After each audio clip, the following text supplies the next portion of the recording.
Terminó bien el acuerdo con Londra, que no hablamos de eso acá. Sí, excelente. Están todos contentos. Mi clienta está contenta. O sea, Londra no.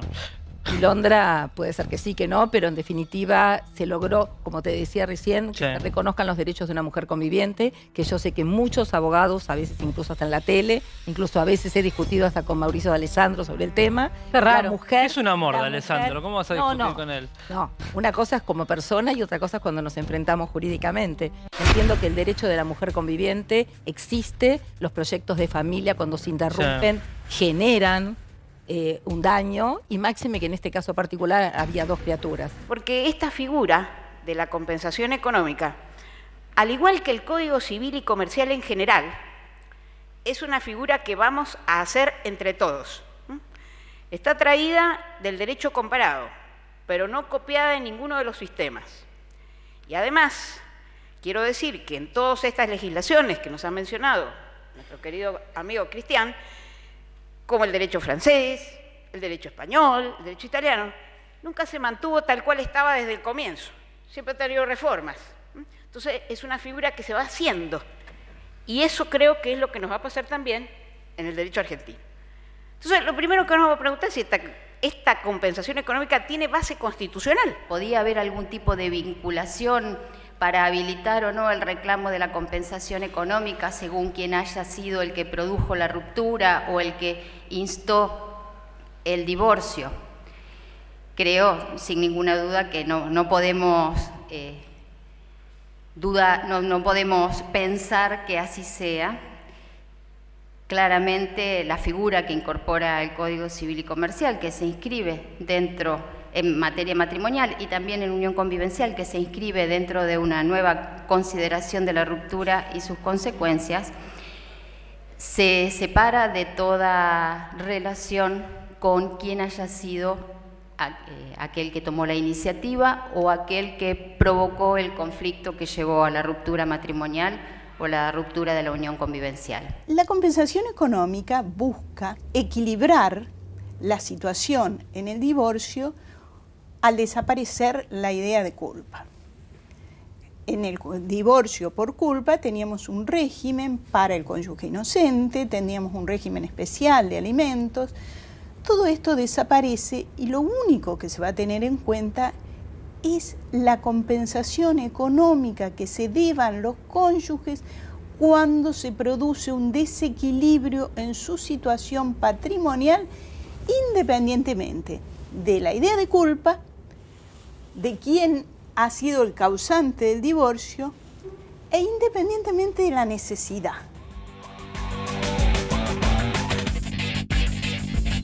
Seguimos en Redacción Abierta, estamos en vivo a través de la pantalla del 10 y hemos invitado a dos abogadas especialistas en Derecho de Familia que han participado en la defensa de Rocío Moreno, la expareja de Paulo Londra, y en ese contexto aparece el término que bien se explicaba en este informe inicial, la compensación económica. Gracias, doctora Luciana Bulla, gracias, doctora Tatiana Ríos, por venir. Un término que se popularizó, me animo a decir, a partir de la defensa que ustedes esbozaron hacia Rocío Moreno.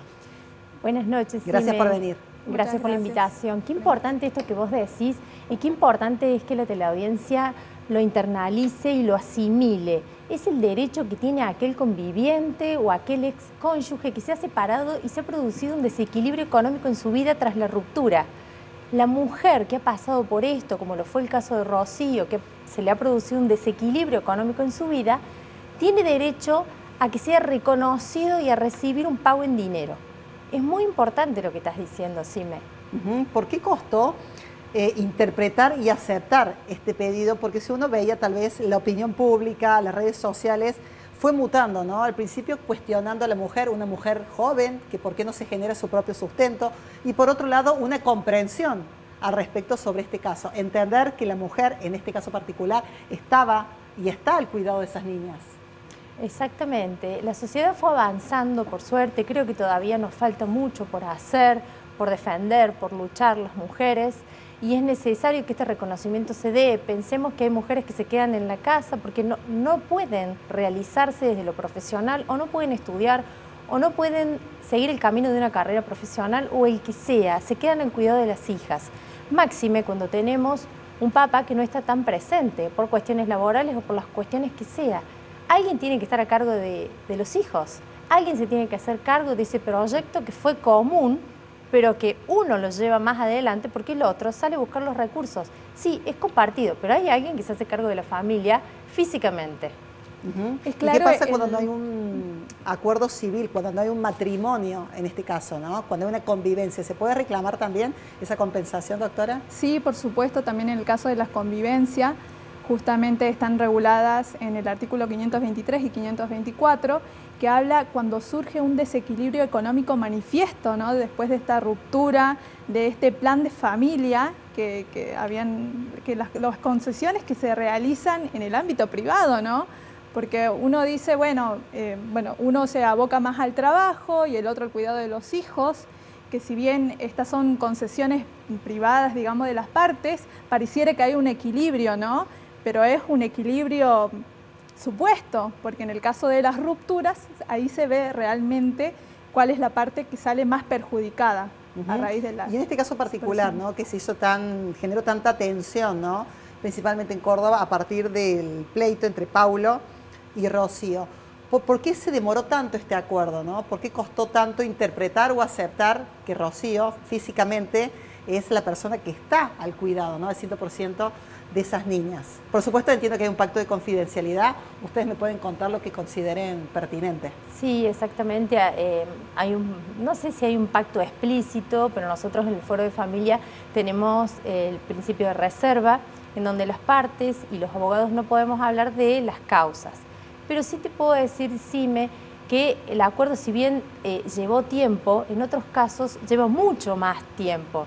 De hecho, yo por ahí veía en las redes comentarios de qué rápido que salió o cómo hicieron para que fuera tan rápido. Creo que hubo muchos intereses, más que nada para que estas niñas y las hijas de ambos estuvieran bien. Y en realidad fue un acuerdo que conformó a todas las partes.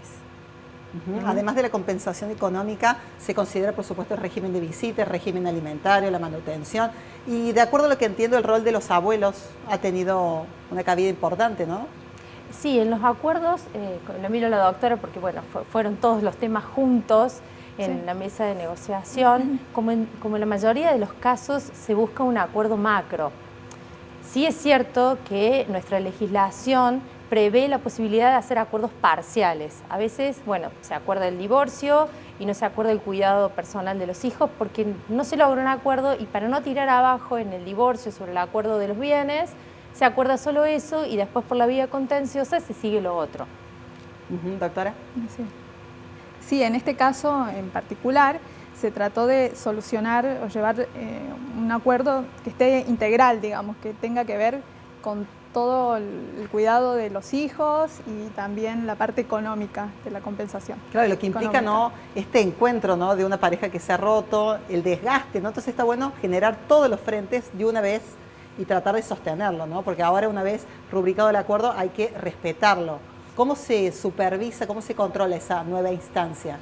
Sí, el control lo hacen las partes, esto es en términos generales. Todos aquellos que han pasado por un acuerdo y después ha sido un acuerdo extrajudicial y después se ha homologado. Muchos acuerdos se hacen en tribunales y después se homologan. Otros acuerdos se hacen después de la presentación de una demanda. ¿Quién hace el control? Tomando tus palabras, Sime, y lo hacen las partes. Si una de las partes advierte que una ha incumplido, le avisa a su abogado de confianza o a quien lo patrocina para que éste solicite un emplazamiento que sea cumplido.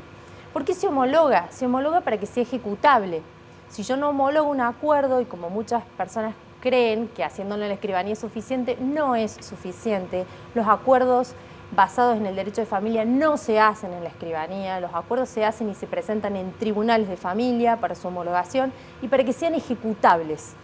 Si yo quiero estar tranquila de que lo que hice está bien, tengo que pasar por tribunales. Bien, ¿y qué pasa con la perspectiva de género, ¿no? Un término tan aplicado, tan a la moda. En este caso en particular, se ha incorporado y se ha ejecutado, ¿no?, esa mirada.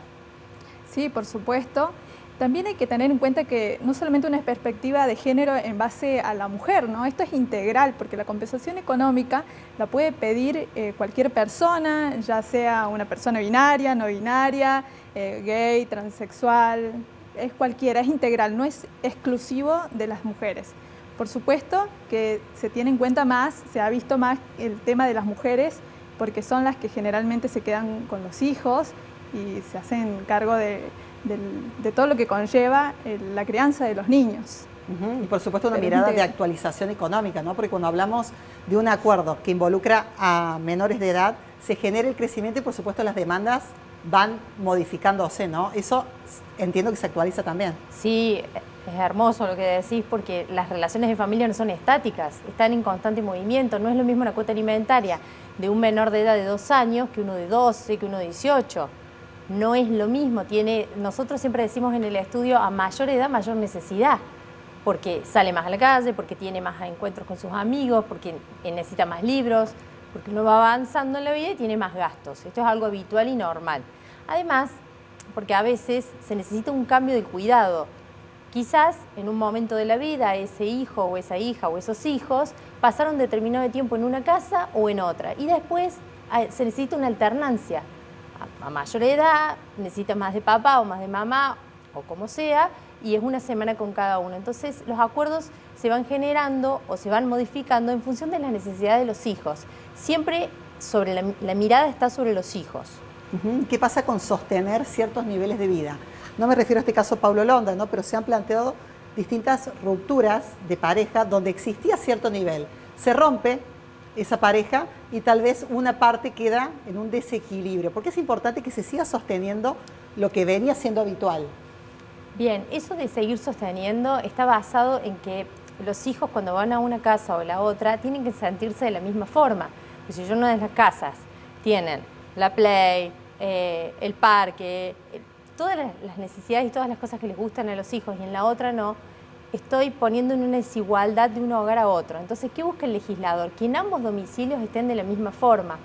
Por eso también manejamos esto de que quien más gana de los miembros de esta pareja de padres, quien más gana compensa a quien menos gana, más allá del tiempo que comparte con cada hijo, ¿no? Bien, y cuando se hace este acuerdo, porque a veces también se plantean diferencias, ¿no? ¿El acuerdo es pensando en el bienestar de los niños o también ese acuerdo económico debe incluir el bienestar de la madre, por ejemplo? En este caso hubo una compensación económica, pero en la cuota, por ejemplo. Bueno, tenemos un artículo que es el artículo 660, que comprende justamente, Sime, lo que estás diciendo, que son cuando uno de los progenitores se hace cargo de ese rol, de estar con los hijos, de hacer las tareas. Se tiene en cuenta de una forma pecuniaria, digamos, ese trabajo que le queda más para uno, ¿no? Para ¿Eso sería la compensación económica o es otra cosa? No. Aquel que se encarga de las tareas habituales, sí. Es decir, si yo tengo más tiempo mis hijos conmigo y al padre lo ven solo los fines de semana y soy yo, como decía la doctora, quien me encargo de llevarlos al colegio, llevarlos al pediatra, llevarlos al dentista, hacer la tarea, me acuerdo de la higiene, me encargo de la alimentación, me encargo de absolutamente todo y yo estoy dejando de lado, relegando mi capacitación, hablando por mí, en el caso de una profesional, dejo de lado capacitarme, dejo de lado los tiempos de esparcimiento, de estar con amigas, porque, a ver, todo hace la integralidad de la vida. No es que porque yo tenga hijos tengo que resignar. Y si voy a resignar, eso tiene un precio en dinero. Y eso se suma en la cuota alimentaria. ¿Se suma la cuota? Sí. Bien, retomo el tema y el rol de los abuelos, ¿no? Y retomo también el caso Londra. Una persona que es un fenómeno internacional, por supuesto, y tiene compromiso fuera. Ahí los abuelos paternos deben asumir un compromiso mayor que tal vez los abuelos maternos. Y depende de qué, sin hablar del caso de Londra, depende de la mirada que uno ponga, ¿no? Uno no puede obligar a los abuelos a que quieran a estos hijos, ¿sí? Los abuelos se acercarán, si así lo quieren. ¿Tienen obligación de los abuelos o no? De alimentos sí. De alimentos sí. Están obligados. O sea, si el hijo no responde, se puede accionar hacia los abuelos. Ya es solidario. Con el Código de Vélez-Sarsfield hablamos de la subsidiariedad. Ahora hablamos de la solidaridad. Bien. Sí, a lo mejor lo que paga el progenitor no alcanza y el abuelo o la abuela los vamos a sumar o el parentesco que en grado siga. El pariente que en grado siga también está obligado al pago. Pero desde el lado del contacto, de la comunicación, del vínculo, y yo no lo puedo obligar. Doctora, ¿qué opina usted respecto sobre este rol, ¿no? De otras partes de la familia? Claro, sí, no podemos obligar, pero sí los abuelos, como decía la doctora, si bien no podemos obligarlos, pero si los abuelos quieren tener ese contacto con los nietos, sí tienen derecho, que a veces no tienen derecho a solicitar un régimen de comunicación, en el caso de que alguno de los progenitores le impidiera. Bien, ahí está el derecho. Y esos regímenes de comunicación que salen para los parientes, o para el pariente afín, o para los abuelos mismos, son otorgados. Es muy raro que la justicia no le otorgue el contacto a un abuelo, un vínculo tan estrecho, a menos que, bueno, haya una causa grave, que habrá que ver por qué. Y en términos generales, ¿este tipo de acuerdo se da en qué periodo del proceso judicial? Porque acá no se llegó a juicio, de acuerdo a lo que entiendo, el caso Londra Moreno. Se acordó antes. Exacto. En general, ¿se acuerda? ¿Se llega a un punto en común en esta instancia o lamentablemente se va a otro momento, a un juicio? Eso es un principio que impera en el fuero de familia. El principio de conciliación está en el cuerpo de la ley, en el espíritu. Es decir, que si yo tengo una causa de familia y siempre está la conciliación sobrevolando en el aire, porque nosotros siempre decimos en el estudio, a ver, la familia no es que uno gana y otro pierde, la familia o gana toda la familia o pierde toda la familia. No es que voy en contra del otro para destrozarlo como por ahí la gente cree, no. Acá el papá y la mamá son tan importantes uno como el otro. Y la tendencia de escuchar a los menores, bueno, en este caso tan conocido como es el caso Londra Moreno, son muy pequeñas, pero hay una tendencia a escuchar a esos niños siempre y cuando tengan la edad suficiente para expresarse, para tener una mirada un poco más concreta, me animo a decir. ¿Se los escucha o no? Y sí, a veces cuando los intereses son tan contrapuestos entre los progenitores, escuchar a los hijos es muy valioso y muy importante. Si los escuchan, está en el Código Civil, que es el Código de Fondo, y está en el Código de Formas, que es el Código de Procedimiento de Familia. Escuchar a los hijos hoy es algo habitual, es algo normal, te diría el procedimiento. Nosotros estamos acostumbrados, es algo que está naturalizado. ¿Y por qué consideran ustedes que inevitablemente uno recurre a un abogado para resolver un tema de familia, un tema privado, ¿no? El Estado metido en el hogar. ¿Qué está fallando? ¿Está fallando el diálogo? ¿Está fallando el criterio? ¿Por qué no se puede resolver de forma íntima, de forma particular, que inevitablemente vamos a ustedes? Ay, no conspiro contra nosotros, no, nena. No, que vengan al estudio es cuando, bueno, ya tienen tantos, como veníamos diciendo, tantos intereses contrapuestos, no logran ponerse de acuerdo y la verdad hay una carga de emocionalidad que no la pueden dejar de lado. Hay una carga que no la pueden dejar, decir, bueno, la pareja ya no existe, existe la pareja de padres y tenemos que luchar por los derechos de nuestros hijos. No, esa perspectiva no se tiene, nosotros lo vemos permanentemente en el estudio, tratamos de que bajen los decibeles, de que se mire a los hijos y nada más que los hijos, que lo demás se resuelve en el diván, con un terapeuta, con una psicóloga y que acá hay que bregar por los intereses de los hijos. Y cuando hay amor aún en una de las partes, cuando hay un resentimiento en la otra tal vez, imagino que se hace más difícil, ¿no? Sí, por supuesto. Tenemos casos justamente por esa situación que se vuelven muy controvertidos y es lamentable que no puedan ver más allá de sus propios intereses y no puedan velar por el interés superior de los niños, que es fundamental. Ahí es cuando aparecen ustedes que sí pueden ver todo desde afuera con una perspectiva profesional y fundamentada en normativas. Doctoras, les agradezco por haber venido a esta redacción abierta. Felicitaciones por haber podido avanzar en el derecho de una mujer, como es el caso particular de Rocío Moreno, y por supuesto velar por el bienestar y el futuro de las dos menores de edad. Gracias, doctora Ulla, gracias, doctora Tatiana Ríos, súper amables. Nos vamos al corte en esta redacción abierta muy interesante, ya venimos.